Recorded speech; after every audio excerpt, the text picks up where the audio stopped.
Bonjour tout le monde, on se retrouve aujourd'hui pour le déballage d'une petite extension pour Skytear Horde qui est incluse dans la version Kickstarter, mais qui évidemment dans la version Retail n'est pas incluse. Il s'agit de l'extension Nupten et Utesh. Donc probablement, je vais dire, soit un deck supplémentaire, une faction supplémentaire, parce que ça a l'air d'être à peu près le nombre de cartes qui est quand même inclus. Ça ressemble pas mal à ça. Peut-être quelques cartes d'ennemis aussi. On va voir ça ensemble. Qu'est-ce qu'on a dans ça? Je crois avoir vu un château à la fin. Donc, première affaire, quand on regarde la disposition des cartes, il y a l'air d'avoir différentes couleurs ici. Donc, on a deux nouveaux châteaux de Cloud Gate et de Executioner's Den. Et ils ont 20 points de vie chacun. Nous avons un paquet, j'allais dire un paquet pas tant, là.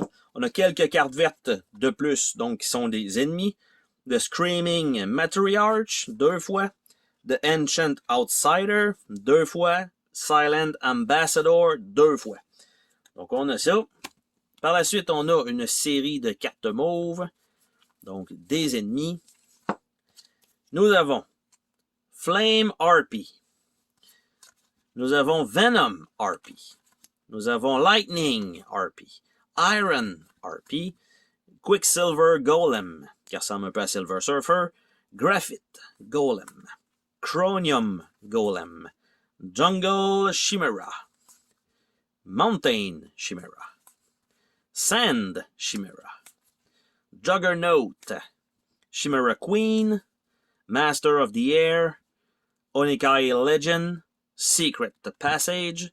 Raise the Dead. Seshi Sworn. Donc, ce sont les cartes ennemies.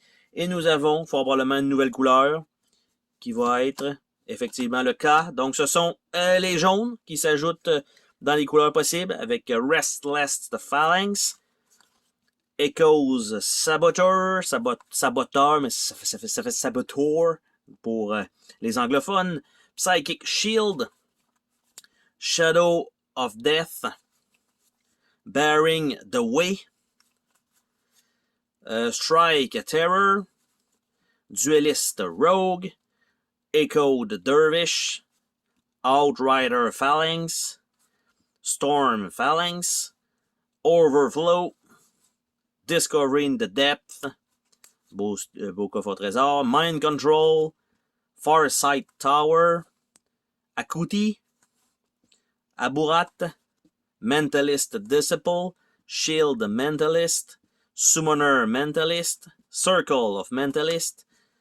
Après ça, on a Akimo, Vorhild, Ixatosk, Shadrus. Donc, on peut ajouter fort probablement dans chacun des decks comme étant un héros supplémentaire. Je ne sais pas si on l'ajoute ou on doit changer quelqu'un, parce qu'il n'y a pas d'indication à qu'est-ce qu'on a à faire avec ça.